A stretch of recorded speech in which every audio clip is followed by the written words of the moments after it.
Hello, everybody. I'm Shirley Rice, and this is Jewish Culture. Today is the annual Jewish holiday, Purim. People will be unrolling a single decorated scroll, which has the story of the holiday in it. The story, a big story in Hebrew, a Megillah. In Yiddish, a big Megillah. This year, I have read a translation of the actual Megillah in English. It has 10 chapters. I have summarized each chapter and expressed a comment about what just happened. So, we have to be ready for the story in each chapter. 5,000 years ago, a man named Abraham left the idols of the Fertile Crescent. This is where the country of Iran is today. Sadly, this area is being bombed by the Irani of today as we speak. Some of us have relatives in this area sheltering instead of celebrating. Abraham came to Israel as the first Jew, believing in only one God. After many historical events, Jewish King Solomon built the first Jewish temple in Jerusalem. It was destroyed by the Babylonians, and the Jews were exiled to the 127 provinces of Persia. The Megillah story happened there. So, in the 5th century BCE, that is 500 years before the birth of Christ, the Purim holiday came into being.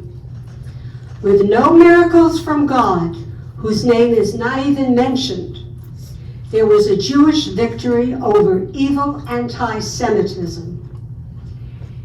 It was intelligent planning and determined courage that allowed them to defeat the villain of the Megillah story.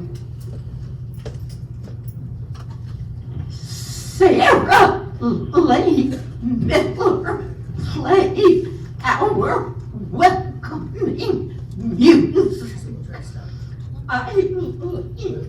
Finkel and Sandy Welcher will read our story. Jackie Spivak, Maddie Goldman, Stanley Schwartz, Barry Falk, and I will hold up some props to turn the story into a picture book.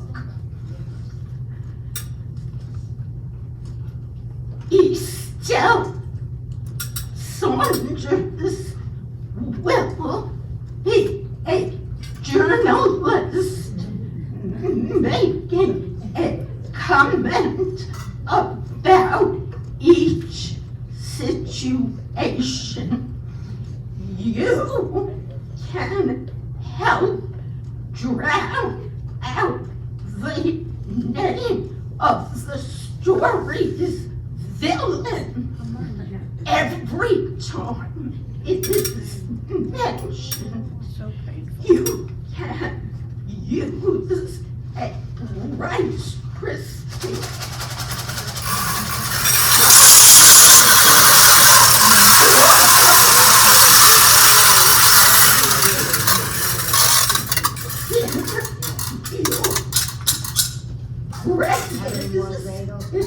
He wrote makers stamp your feet.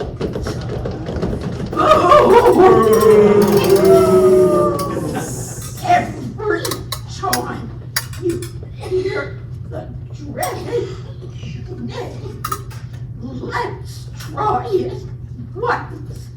The word is hate.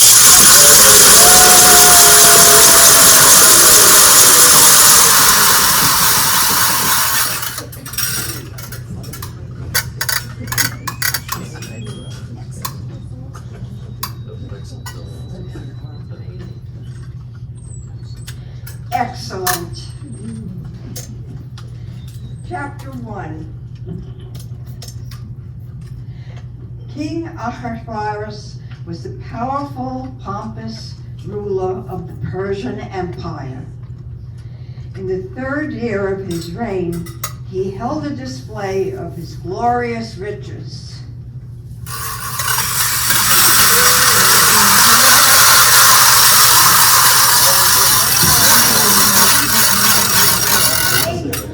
You didn't hear Haman.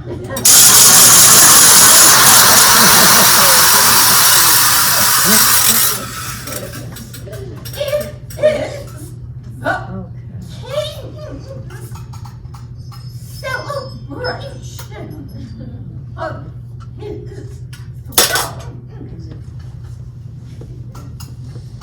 There were street fairs for the local people and sumptuous banquets for the noble high officials. His wife, Queen Vashti, a descendant of royal families, entertained the women at the palace.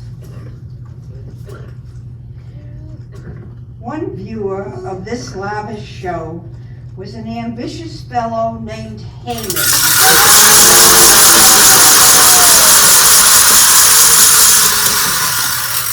After many days of drinking and merrymaking, King Ahasuerus ordered Queen Vashti to appear before his guests so he could show off her sexual beauty. But Queen Vashti refused to cooperate in this pretentious challenge to her modesty. The king was furious and asked some advice as to what should be done for this humiliation. Relying on those advisors, King Ahasuerus issued a royal decree to banish Vashti from the throne forever. Watching this, Haman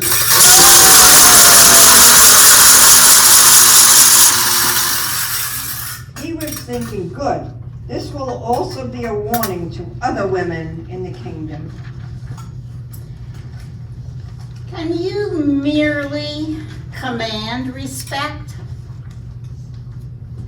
Should you rely on the opinion of others for your activity?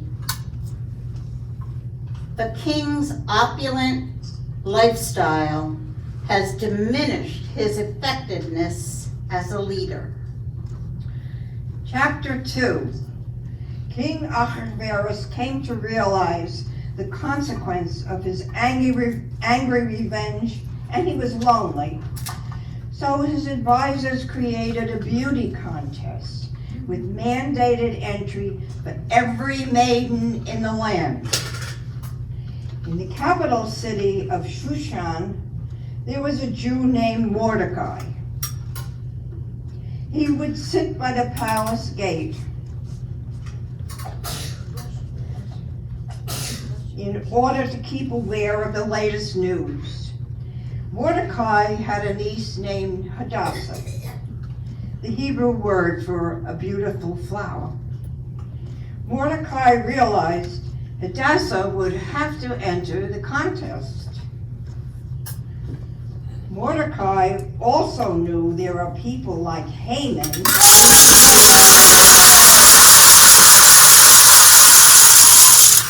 is always anti-Semitic without even really knowing someone.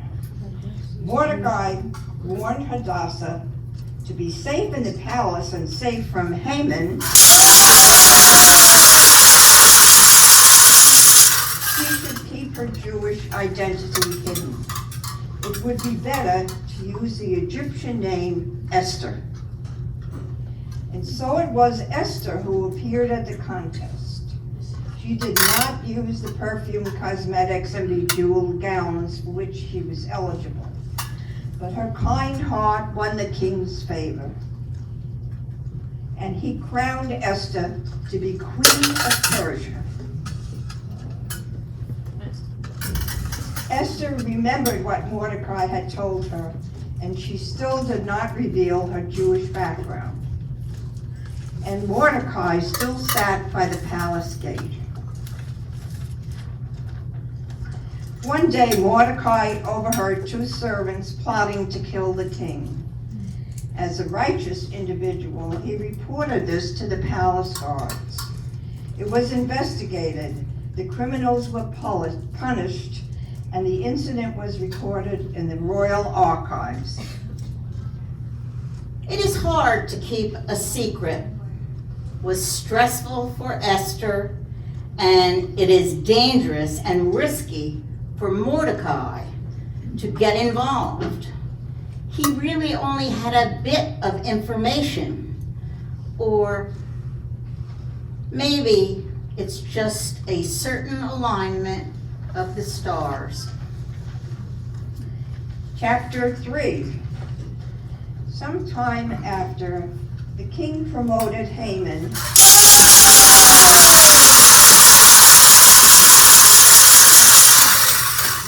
to be the prime minister.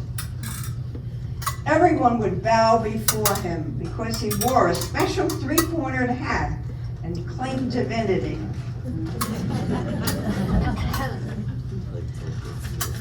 Only Mordecai spurned him, knowing he is anti-Semitic. Like one Egyptian ancestor that was a general who had attacked the Jews as they left slavery and headed for the sea during the Exodus.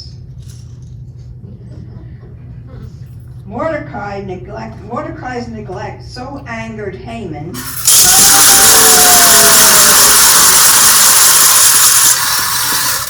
he plotted to destroy Mordecai and all the Jews in the whole kingdom. He decided to cast lots. The Hebrew word Purim, said quickly Purim. The casting of the lots determined the day for the Jews to die. It turned out to be the 13th day of the Hebrew calendar month, Adar. Then the prime minister lied to the king, saying, "There are people who are different and are a threat to you. They should be killed, and I will give you 10,000 silver coins." King Ahasuerus allowed a violent royal decree to be written and sealed its closure with a royal signature. Kill all the Jews, young and old, wherever they are, and keep all their possessions. Did financial possibility affect this choice? Anti-Semitism accuses Jews of unpopular customs, even though they harm no one. Live and let live. Tikkun Olam, Jews being the bright light of the world. Chapter 4. In all 127 provinces of the land, Haman he was causing the Jews to weep and wail. Mordecai tore his clothes and put on sackcloth. From the inner sanctum of the palace, Esther saw through veiled windows that people were mourning. She sent a trusted message to Mordecai for information. He wrote back. He told of the king's decree and wicked Haman.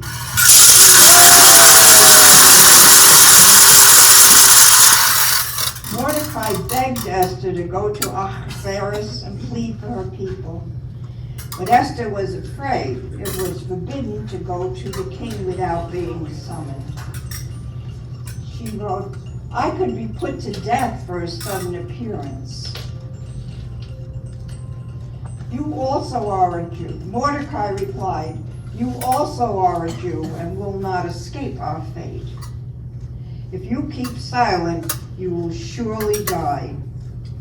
Perhaps you have become queen for just such a crisis.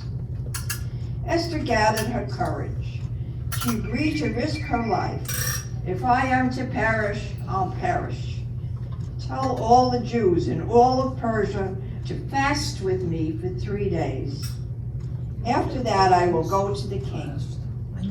Mordecai did as she said and sent word to every province.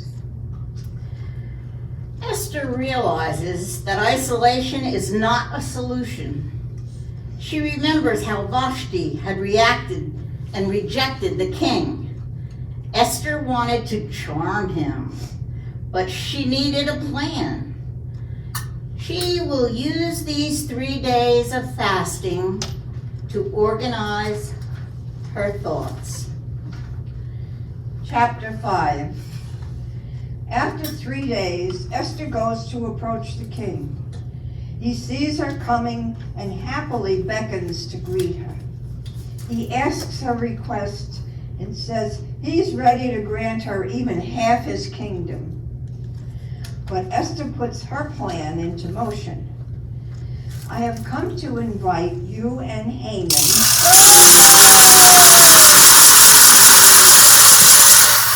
both of you, to a feast.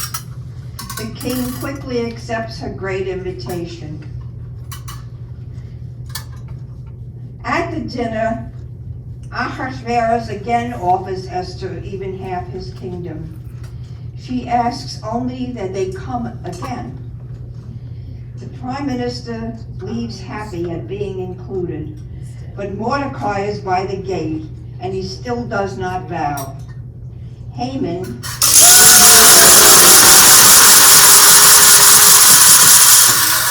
goes home and tells his wife Zeresh he cannot be completely satisfied because of Mordecai.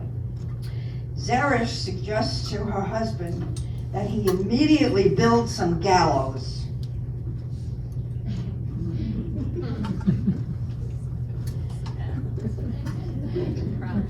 With pleasure, the gallows are built. Now ask the king to hang Mordecai on it. Then you can go to the next feast and really enjoy yourself. Emotions are most important, and even more important, they are powerful. They can influence all of our actions. Chapter 6. That night, the king could not sleep. To pass the time, he called for the archives book.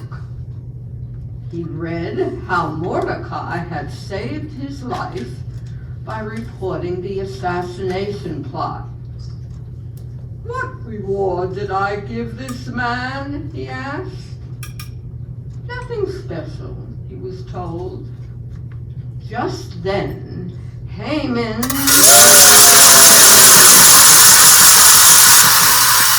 came by, hoping to speak about the gallows.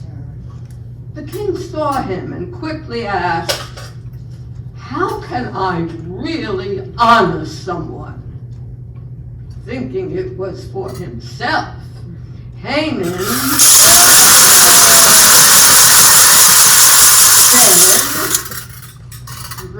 him in royal robes, seated on the finest horse. Announce his honor. Lead him through the streets for everyone to see. Excited, Ahasuerus ordered, "Do this for Mordecai right away." Shocked, the prime minister had to do as commanded. The prime minister had no original information about this situation. In utter confusion, he must be feeling total shame and seething in anger. What a total reversal of roles. Unaware of this fact, he will still attend Esther's second feast. Chapter 7. Esther completes her final preparations. In loving appreciation, the king once again offers her even half his kingdom, her every desire.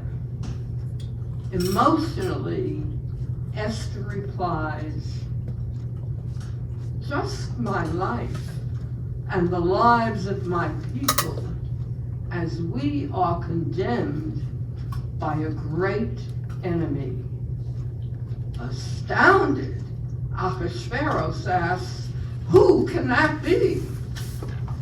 Esther releases all of her tension as she points toward Haman.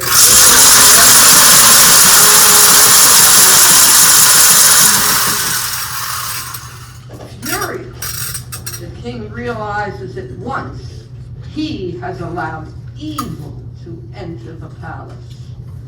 The prime minister tricked him to be negligent about approving a royal edict without careful consideration. And building gallows ready for killing, Haman will hang on the gallows instead of any Jew. Banquets and parties influence the circumstances that accompany those occasions. They create a dramatic atmosphere for a proper climax. Food at the venue provides symbolic, artistic, and legal use. Chapter 8. Because the king knows he was manipulated by Haman, his property, Haman's property, is given to Esther. She ignores this personal gain and remembers her priority. Stop the edict to destroy all Jews. Ahasuerus cannot revoke an already sealed decree, but they can deal with the Purim, the cast lottery date. So, Mordecai is given the signet ring to write a new decree saying all Jews can fight back, and some people can even help them on that day. It gave extra protection to the most far-flung areas. Couriers delivered the news to all 127 provinces. The Jews had hoped for a non-violent solution, but fighting occurred and it was hard.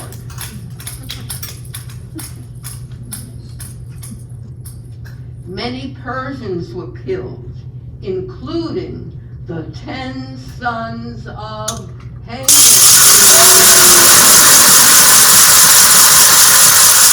But there was no taking of property, and peace followed the lottery date. When the story is told, the names of the 10 sons are said in one breath, so as not to linger over their deaths. With victory must come compassion. Chapter 9. And so, on the Purim, the casting lots date, the Jews were victorious. Mordecai and Esther proclaimed Jews should observe the date every year to remember how their grief was turned to joy.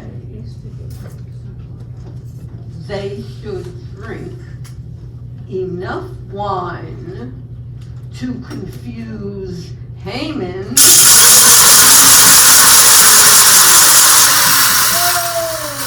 with Mordecai. Wear masks to increase the mix-up. Costumes can help portray characters, and this will be the start of the Jewish theater. The Jews should fill baskets with wine and food. Gift baskets, in Yiddish, shalach munos, given to each other, treats to the children, and charity to the poor. Jews will bake Hummentashen, triangles of 3-cornered dough, to remember the troublemaking 3-cornered hat that belonged to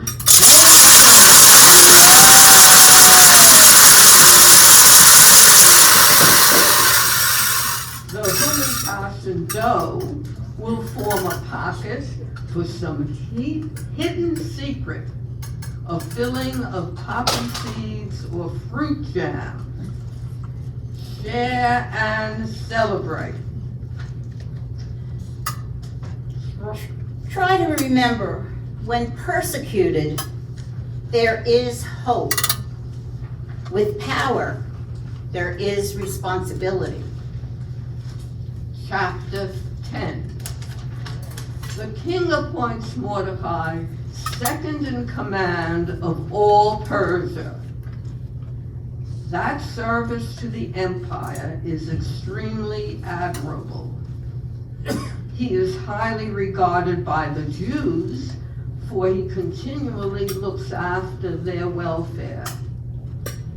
It is in the biblical book of Esther that the big story, that Megillah, is told for its rich history and enduring legacy. King Ahasuerus and Queen Esther enjoyed many years together. It is their descendant, King Darius, who releases the Jews from bondage and allows them to return to the land of Israel to build their second temple in Jerusalem.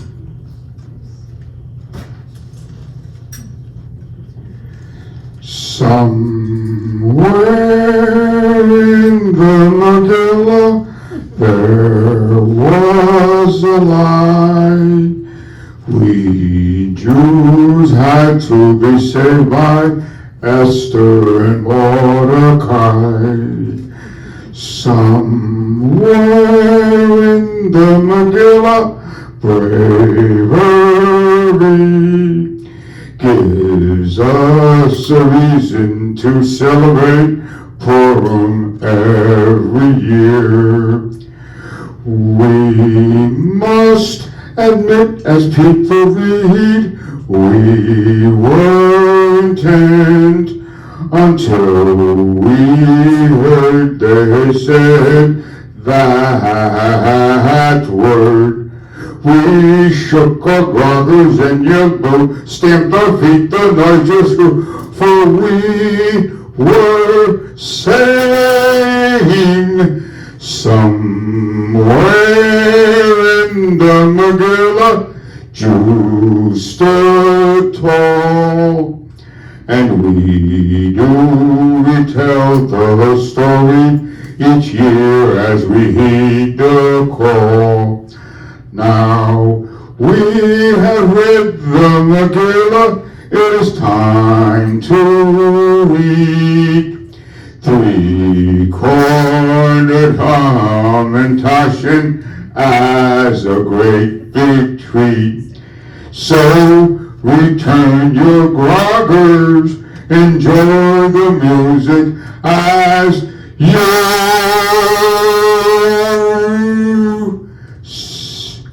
so remember what the Jews went through.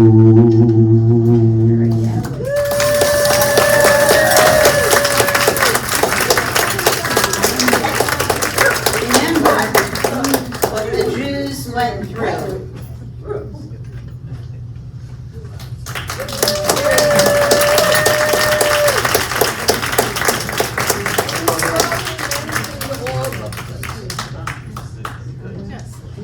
Mentioned all the people in the cast, but she didn't tell you about herself.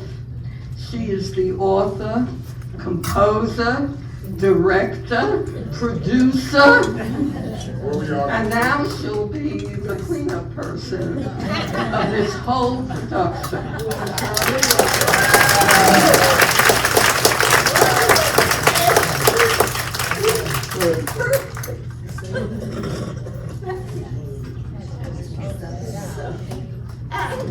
Where do they go for the You will get your fermentation as you turn in your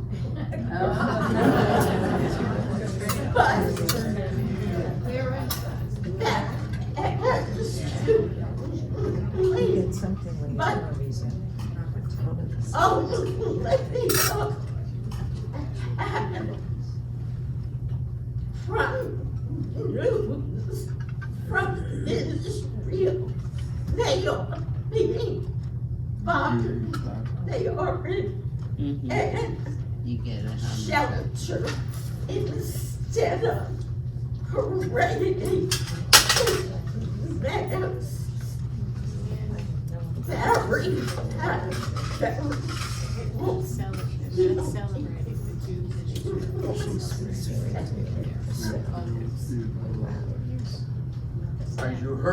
As you heard in the Purim story, the Jews were victorious over the evil.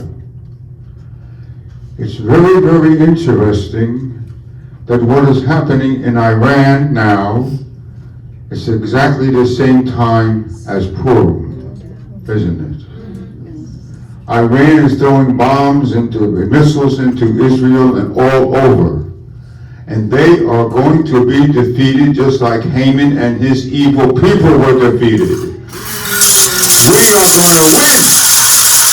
We are going to win. We have the cooperation of so many other countries in the Far East that have joined in because the stupid, vicious, evil Iranians, not all those people, but the leaders, Iranian people from Allah, they're wonderful people. We have them here and they're not causing any problem. People were dancing in the streets.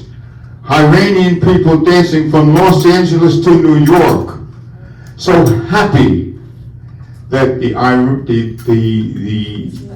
bomb took place, the skirmish took place. This cause was started by Israel and the United States of America.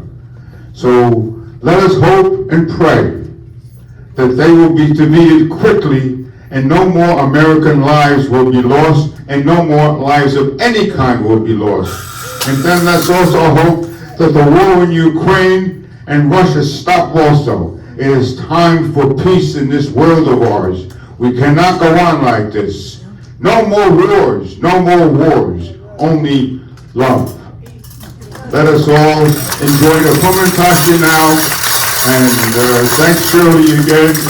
They said it all about her. She's a dynamic young lady, I'll tell you that, and she is tough. Oh, is she tough. Okay, folks, thank you all for coming, and God bless, be well.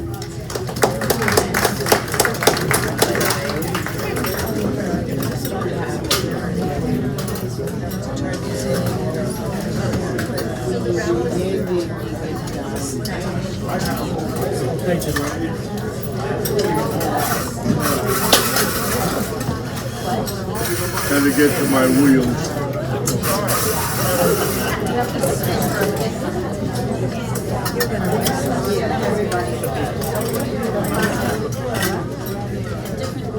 Gotta trade the noise maker for the Hermitage.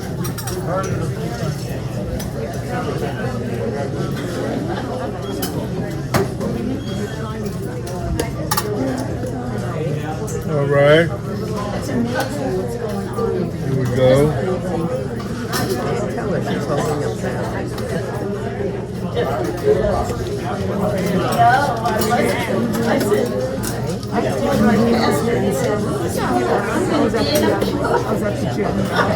He said, I knew you would do something. Yeah.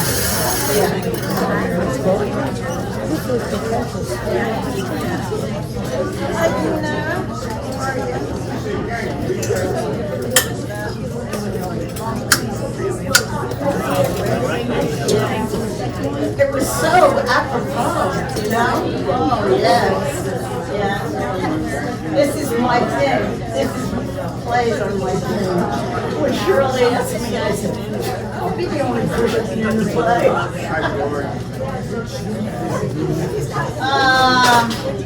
The Jewish Times. Yeah, that's it.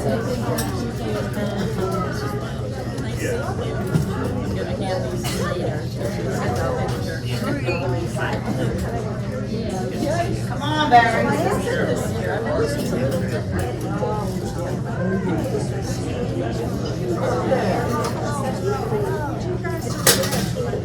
Listen, Shirley, I listen to you. Okay, I don't know where the rest of them are.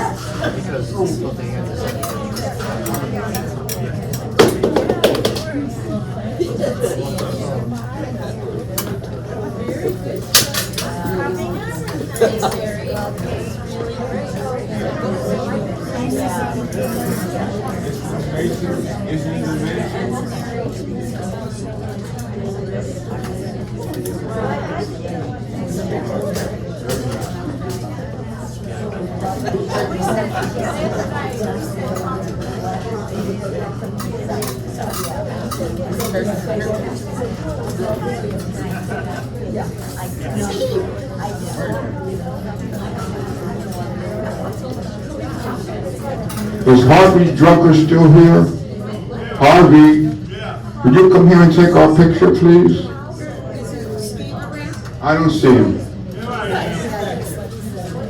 So Harvey takes a good picture. Harvey's the best photographer in this building. He's the only one.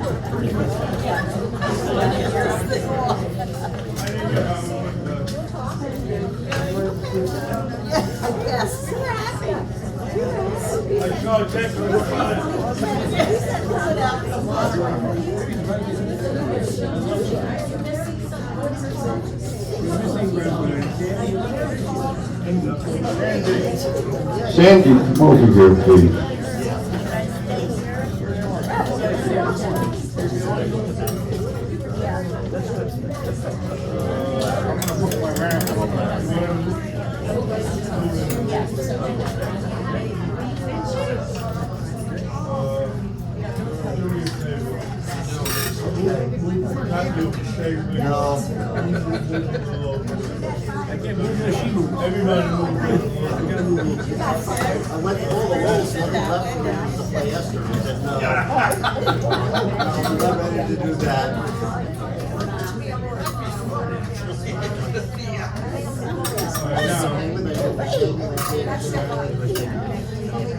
Okay, everybody look at the camera. Okay, look at the camera.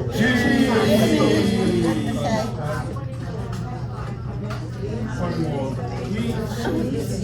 One more when everybody's smiling.